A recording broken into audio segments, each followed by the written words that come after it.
name's Jackie Leibowitz, and I'm the Chemicals and the Environment Agent at IFAS Extension, Sarasota County. And with me is... My name is Forrest Hecker. I'm the Florida Friendly Landscaping Program Community Educator for Sarasota County. Great. And we're going to be talking to you in this video about how you can support your backyard bees. Now, you may be familiar with the honeybee, you know. You may have honey in your pantry that you like to use to sweeten your coffee. Well, Florida is home to just about 320 species of bees. So that's the honeybee and so many more. A lot of these bees are solitary, and they are just as important in helping pollinate our local wildflowers. So just like us, bees need three things to survive. They need food, water, and shelter. So in this video, we're going to show you how to provide all three of those things. So, Horace, let's start off with how we can provide food for bees. So we're going to talk about some key plants that I found to be really effective here in our local Suncoast region for providing for bees. And we'll talk about some that are blooming in different seasons throughout the year and some that bloom for most of the year. In the springtime, one of the best plants that you can have for bees is this one. This is called wild coffee. It's a native plant. We actually have two other native species too, the velvet leaf and the Bahamas wild coffee. All three of them excel at producing tons of little white flowers from the springtime into the midsummer time. And if you have a shady spot in your landscape, this is an amazing plant to place in that shady spot. It's going to look great as a specimen or as a hedge. This is another great springtime plant for bees. Particular bumblebees love spiderwort, the name of this plant. It is a really good ground cover plant in shady areas to full sun. It naturally reseeds. It's a really good wildflower, and the one cool thing about it is the blooms are only really open till around 2 p.m. at the latest. They close up at the end of the day. In the summertime, you can add a little bit of summertime color into your garden by planting this plant, which is called partridge pea. It is a favorite of bumblebees in particular, from what I've noticed, and it is also the host plant for several different types of butterflies. It reseeds itself, so if you have a little wild area where you can put wildflowers, it's an amazing plant. In the summertime, another underappreciated bloom is from our palm trees. This is our state tree, the cabbage palm, and if you look up there, the bloom spike is just buzzing with butterflies, bees. There's dozens, if not hundreds of them.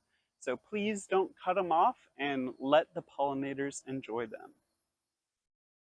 This native plant blooms year-round, but I really think it showcases fall colors. It is called firebush.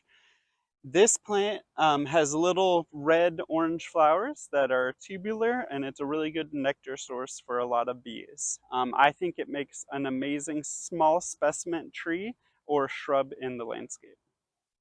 This plant is tropical sage. While this does bloom for most of the year, it is also a really good fall forage plant. It has shorter flowers than the firebush, and you'll see a wider variety of bees utilizing it. In the wintertime, not much is blooming, and even though it's the middle of the summer, these plants will be blooming into the wintertime here in Sarasota. These wildflowers are called scorpion tail and dune sunflower. This one, scorpion tail, is a really good nectar forage for our small bees, and then dune sunflower is a really high quality pollen forage for our bees. One of the top all-around bee plants you can install in your garden is this one. This is our native tea bush. It has absolutely amazing landscape aesthetic as these gray leaves, pink flowers, and like a dark bark.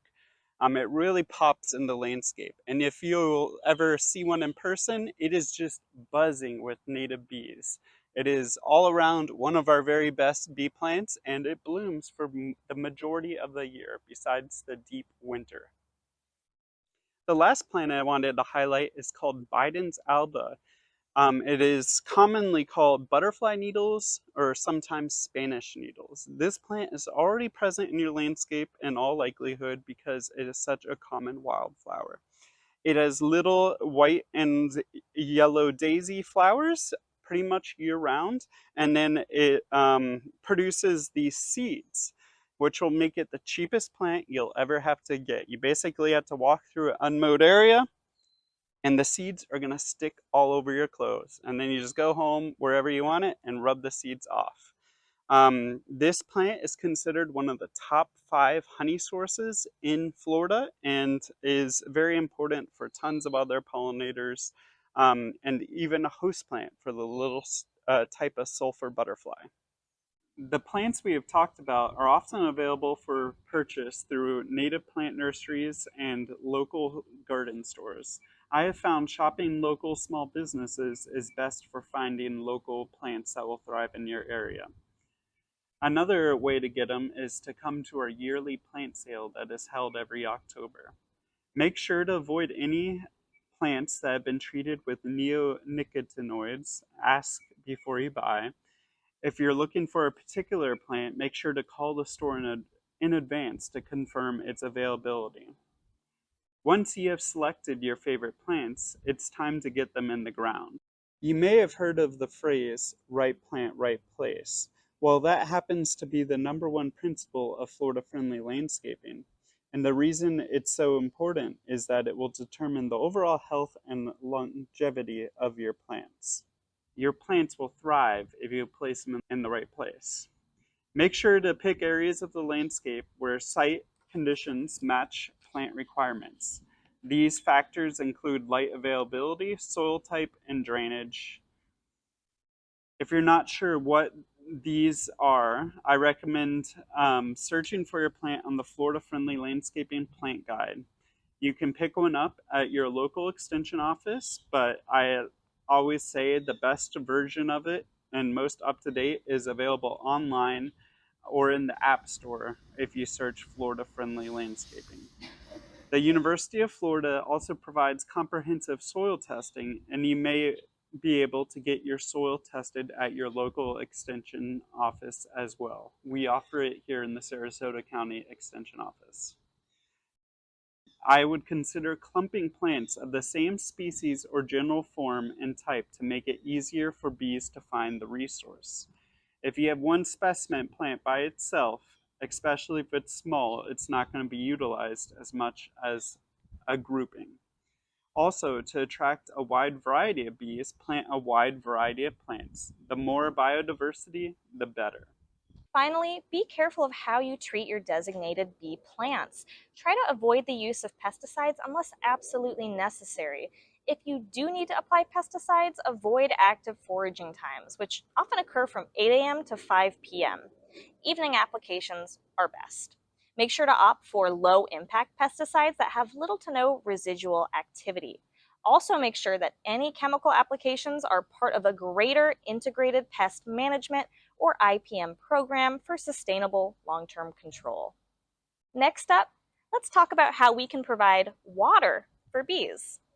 Just like humans, bees need water too, especially during the hotter months of the year. So one way we can provide water to our backyard bees is with the use of a bee puddler. A bee puddler is a shallow ceramic dish that you can place anywhere in your landscape. And the reason it's shallow is that, one, we don't want to create unnecessary mosquito breeding habitat by having too much standing water out in the open, but it's also so that bees and butterflies and other pollinators don't drown while they're drinking. So you start off with your dish, and then to make it even less deep, we're going to add some small stones, pebbles, rocks, whatever you have on hand. And then from there, you're going to want to pour in some water. And there you have it, a fresh drinking water source for your bees. All right, so we talked about ways you can provide food via nectar sources in your landscape. We talked about how you can provide water. So the last thing we're going to cover is shelter. Now, the great news about creating shelter in your landscape or garden is that it requires a lot less yard maintenance for you. So the first thing to do is to leave the leaves. And you may have heard that expression before. All that means is that when leaves fall from your trees, shrubs, other plants, you can leave them on the ground. And not only is that a great habitat and nesting source for ground nesting bees, beneficial insects, and other pollinators, but it also acts as an excellent mulch. So that's one less thing you have to pay for. The other great way you can provide habitat to solitary bees, especially carpenter bees that nest in wood, is to leave things like logs, snags, old hollow stems in your landscape, and that will also provide a nesting ground for those bees. One more way we can provide shelter for our solitary bees, and this is actually for mining bees specifically, is to just leave a patch or two of bare ground in our landscape or garden. And this will allow them to actually be able to dig into the ground, which is where they'll nest and lay their eggs. All right, so if you have the space in your landscape, another great way to provide shelter and nesting space to pollinators, including our backyard bees, is to get a bee hotel. So we have one right here with several different kinds of nesting ground for different species of bees. And we're gonna go ahead and just put it right by our nectar sources. And many of these come with stakes, but there's also the option to get ones that mount to a fence, to a tree. So lots of options if you do want to include a bee hotel in your landscape. Creating a bee-friendly landscape is not only beautiful, but it helps support the work of our local bees. So be sure to check out our additional resources, and good luck creating your own bee-friendly landscape at home.